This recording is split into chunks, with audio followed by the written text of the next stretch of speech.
Bush Bashers. We're now into the second week of March.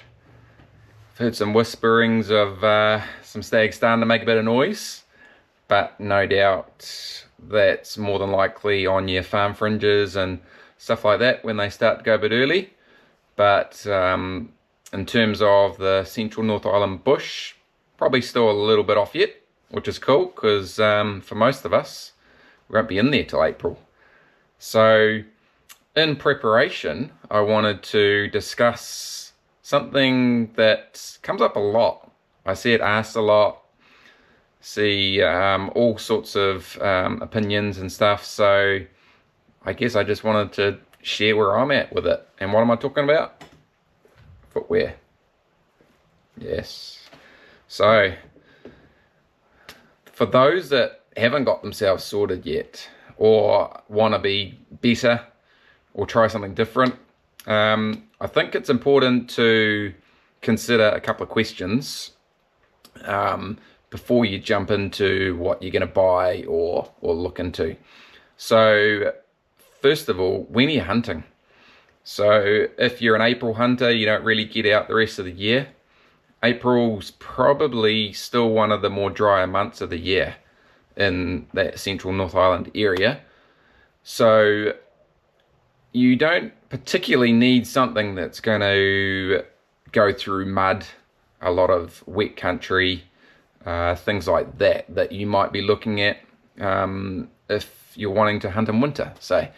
So you mostly got relatively dry ground. You probably still had a bit of rain through that mid-autumn season, but it's probably not going to be saturated. So that's your first question. Your next question is, what sort of terrain are you going to be hunting? Are you up on the tops? Are you in the bush? That makes a big difference, because for me, if you're tops hunting, you're in a lot of rocky terrain, it changes what sort of support you might want to look at in terms of for ankles, things like that. So if you're saying, nah, I'm not really interested in the tops like me, I'm a bush hunter, then you go, okay, I don't need something that's going to get me through a whole lot of mud.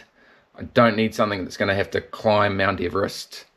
I like to go light. My ankles are really good, never had any issues with them. So I've always just hunted in trail shoes, nothing flash. Often at Rebel Sports, you can pick up a pair on special for $100, and you can look for something that's got really good grip on them. And I've hunted them for years and still do. Lately, what I have invested in is a pair that's actually waterproof. So you can kind of go up to that next category of pricing, maybe around that $300 mark. You can actually get something like these bows, and they do have a good waterproof component. Because they're low cut, obviously, unless you got really good gaiters, you do get some water, coming in from the top. And if you're crossing a creek, it has to be a pretty shallow creek for your feet to still be dry. But these are brilliant. Like, you don't even notice you've got them on, The grip on them isn't amazing. I'd like to be a bit more aggressive than that. I mean, they have done a few miles. Yeah, so I reckon the more aggressive the grip, the better. But man, for when you're sneaking around bush stalking, light shoes is just the ticket. And also I find climbing ridges, sidling, big heavy boots that come up past your ankles, man, they just don't give you the movement that you need, in my experience. So yeah, I just love the trail shoes. They're just so comfy, Okay, if you haven't got waterproof socks on, you do get wet feet, because if you just get a little shower of rain or the canopy's a bit wet, then basically you got wet feet. So you can negate that with waterproof socks. So that's my go-to. Doesn't mean that it works for you, but I just keep it simple. And if you're looking at quietly stalking or sneaking in on stags, then you haven't got these big clumpy boots that you're tripping over, you know. So and here's my my second go-to.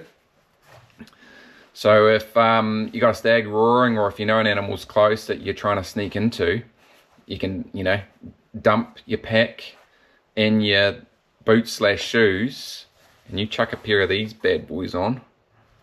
Just a pair of diving booties. They got a little bit of grip on the bottom. I mean, not amazing. You wouldn't want to hike around all day in them.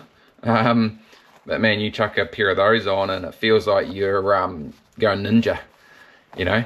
So yeah, last couple of seasons I've you know, got into that hot zone, dump the gear, obviously mark it on the GPS, or, you know, leave it on a ridge where you know you're gonna find it again.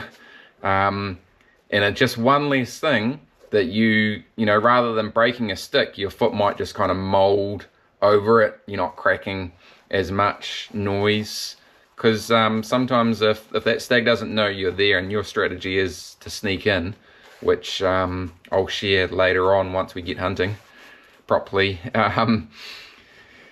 you don't want them to hear anything, because you got the advantage, you know where they are. But if you're sneaking in, obviously you don't want them to know where you are. So yeah, pair of booties, they weigh nothing. Like, you don't even know that they'll be in your pack. You can virtually fold them down to, you know, like a sock size almost.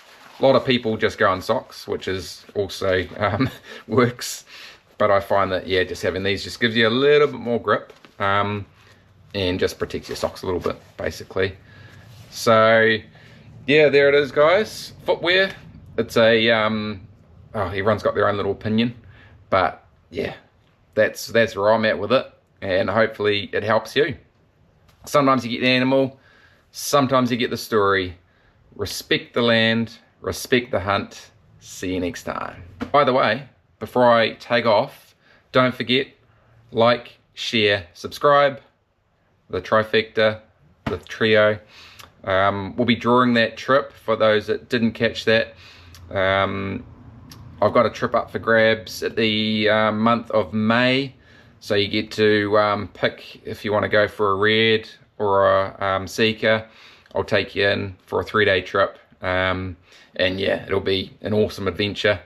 So you got till the end of the month. I'll draw it at the end of the month, so make sure you get in there if you want to get a trip in May. Look, the deer might have stopped roaring by then, but often it can actually be a good time. So yeah, would love to take one of you guys in there, and yeah, we'll just cater the trip for you, and it'll be a great time. Thanks for listening.